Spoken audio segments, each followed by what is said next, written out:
Good morning sa lahat. Tara mag-layout and design na tayo ng ating prayers for the GC guys.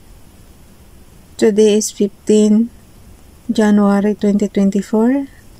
Happy birthday ulit sa asawa ko. Happy birthday din sa lahat ng may birthday today. Good luck, good health, and God bless. Nandito na tayo sa Docs apps and Slides apps. Yung kabibili lang ng CP dyan, paki-ano na lang guys, paki-explore na lang ang inyong Docs apps dyan, tsaka Slides apps. So, ito pinaka-simple tutorial lang ito. Ang ating font ay Oswald, size 12, text color ay orange, highlight color is very light blue. Parang sky blue na rin siya guys. Kahapon dark blue, ngayon naman sky blue. Type ko na, alisan ko lang siya ng underline. 15. Yung Oswald ba, hawig ng Arial. Pero maganda siya guys, lalo na sa mga invitation. Maliwanag ito basahin. 15. Pag gagawa ba kayo ng mga invitation card, yan, maliwanag yung font na yan. Usually, ang ginagamit ko dati, puro Arial eh. Pagka yung maliliit na font, ang ginagamit ko Arial. Tapos ito, hawig naman siya yung Oswald. So, maganda rin to. 15 January 2024. Inedit ko lang yung last year kasi. Parang dinugtungan ko lang ba guys. So, ang ating prayers is from Family GC. Yung mga gustong sumali sa Family GC guys, pakikontak yung aming founder, Harry B. De La Cruz, or yung mga admins, co-founder Muti, admins Roger Pacatang, Aileen Samarin, Aiki Akma, Sara Golinga, Nanay Elsa sa Amerika, at ang inyong lingkod Ralph Lion Pag-Vlogs. Pakisubscribe na rin sa kanila mga YouTube channel. Kung gusto niyo naman guys magpa-promote na inyong YouTube channel, mag-inbox lang kayo ng inyong prayer sa akin. Yung mga personal prayer request na mas maganda isama natin dito.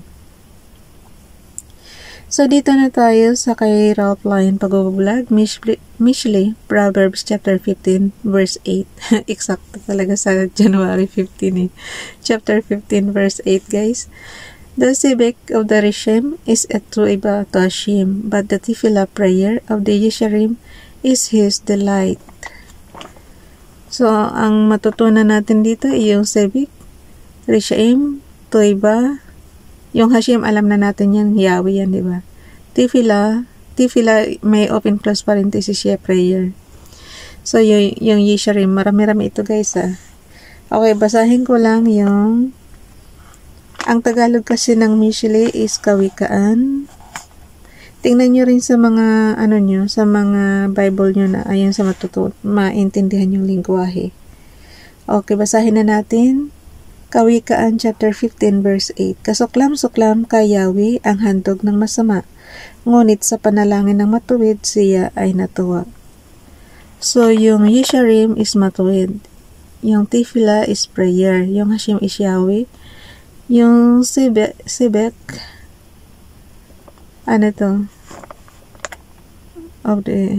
is, yung tuiba guys is kasuklam-suklam. Yung sibek, basahin ulit natin. Kasuklam-suklam kay Yahweh ang handog ng, sibek, handog siya.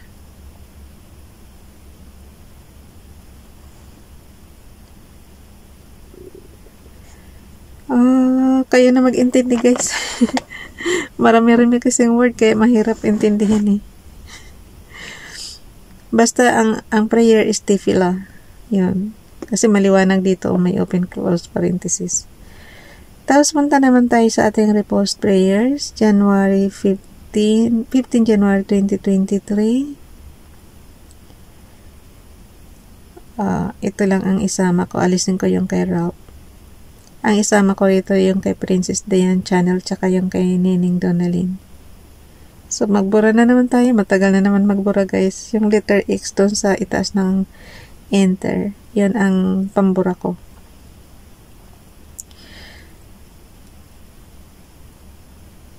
Ando. Pag nabura halos. Ayan. So, Princess Diane channel, ye are the children of the Lord your God. Ye shall not cut yourselves nor make any baldness between your eyes to the dead. For the dead.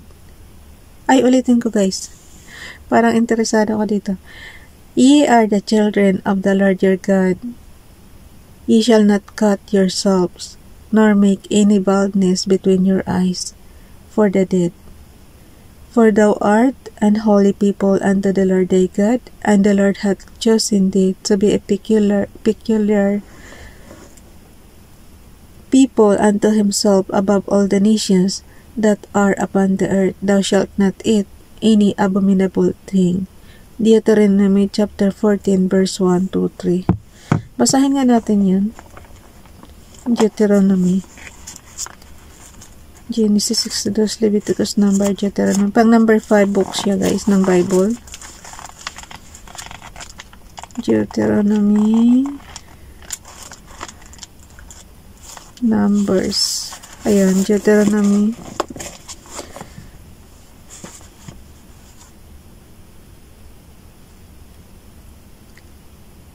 Chapter 14, verse 1 to 3. Na ano lang kasi ako. Yung pinagbabawal na pagkain pa rin. Maling kaugalian ng pagluluksa. Verse 14, verse 1, kayo ang mga anak ng Diyos, ninyong si Yahweh, kung ang isang mahal sa buhay ay mamatay. Huwag ninyong hihiwain ang inyong sarili, ni aahitan ang inyong noo upang ipakita lamang na kayo nagluluksa. So, bawal yung mag-ahit, guys. Verse 2, kayo ay bansang itinalaga kay Yahweh, hinirang niya kayo sa lahat ng bansa upang maging kanyang sariling bayan. Ang malilinis at ang maruruming hayop. Verse 3, huwag kayong kakain ng anumang bagay na marumi. So yun, guys, huwag kakain ng anumang bagay na marumi. Kaya ako inulit sa Tagalog kasi para maintindihan nating mabuti, guys, yung way ng pagluluksa. Yun. Pag may namatay, bawal mag-ahit.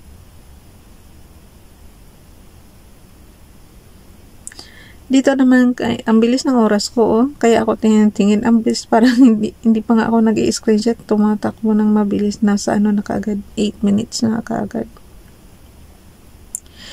Kay Donalyn naman, paki-follow sa kanyang Facebook account. Good morning, Sandy, nakalagay, hayaan mo na, kahapon yan eh. Beautiful Prince, may you begin this day with a smile on your face, love in your heart, and peace and happiness within your soul. Wishing you a very happy birthday. Oh, si Daddy.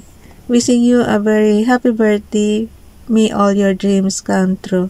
Kay yan? Daddy niya si Daddy Boyong. Happy birthday, Dad. Siyempre, anak namin yan. Ayun. Happy birthday na rin sa lahat ng may birthday today.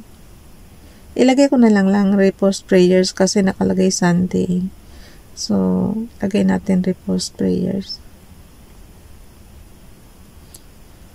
Understood nyo na yun, guys, na last year is, Sunday ang 15.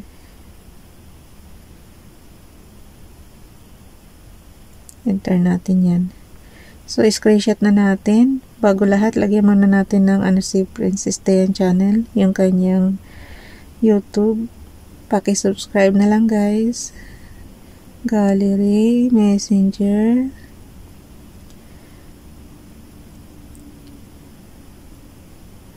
Okay. Sarap. Plus, image from photos. Gallery ulit. Pagka pinindot nyo naman yung guys, lalabas naman yung mga sabi, no? So, automatic, puntahan nyo na lang kung saan nakasave yung inyong mga graphics na gustong ilagay. So, ako ito, sa Messenger ako.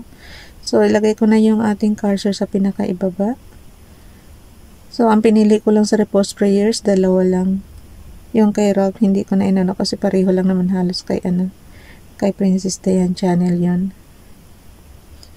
Okay, on and off button and low volume button, yun ang screenshot. Pero kung gusto niyo naman ng screen recording, on and off button and high volume button. So, ganun lang. Combination lang lagi yan. And then, syempre, pag may screenshot, ayusin natin syempre doon sa ating gallery. Ating pindutin yung graphics na in-screenshot natin. Edit lang yan, then crop. Tapos, pag alam nyo ng pantay na, i-save nyo na. Ay, i-check nyo na and then save. Yung mga kabibili lang ng CP guys, explore nyo lang everyday yung CP nyo. Yung mga application dyan na naka-built-in na. May mga ano naman yan. I think depende sa CP. Ito, yung iba yatang CP na walang docs apps tsaka slides apps. Pero ito kasi sa akin built-in na siya. Naka-install na to automatic.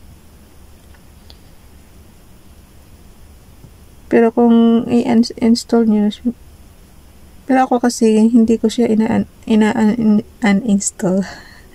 Kasi nga, yung natutunan ko sa Microsoft Word and Microsoft PowerPoint, dito ko na i-apply. Pareho lang naman kasi halos ng So, siguro pag personal lang na mga calling card, gawin nyo na lang dito sa CP, then i-print nyo na lang. Lalo na mga urgent na nauubusan ng calling card dyan habang nag-ano sila. So, kung may bibigyan kayo ng calling card nyo, i-print nyo lang dito sa CP nyo. Yung soft copy nyo dito sa CP, pwede nyo ipaprint sa labas. Gupitin nyo na lang. Diskarte lang naman yan. Okay. Yan.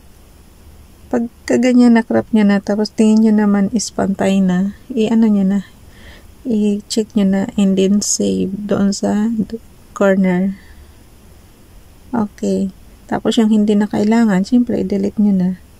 Yung nandoon pa yung mga oras. So, punta na tayo sa slides apps natin. Pagdodugtungin lang natin yung dalawang prayer. And then, open natin yung ating file name na 2024 January Prayers for the GC. Ganyan, pareho lang naman yung ko doon sa slides apps tsaka docs apps. Pareho lang ng file name yan. So, punta naman tayo.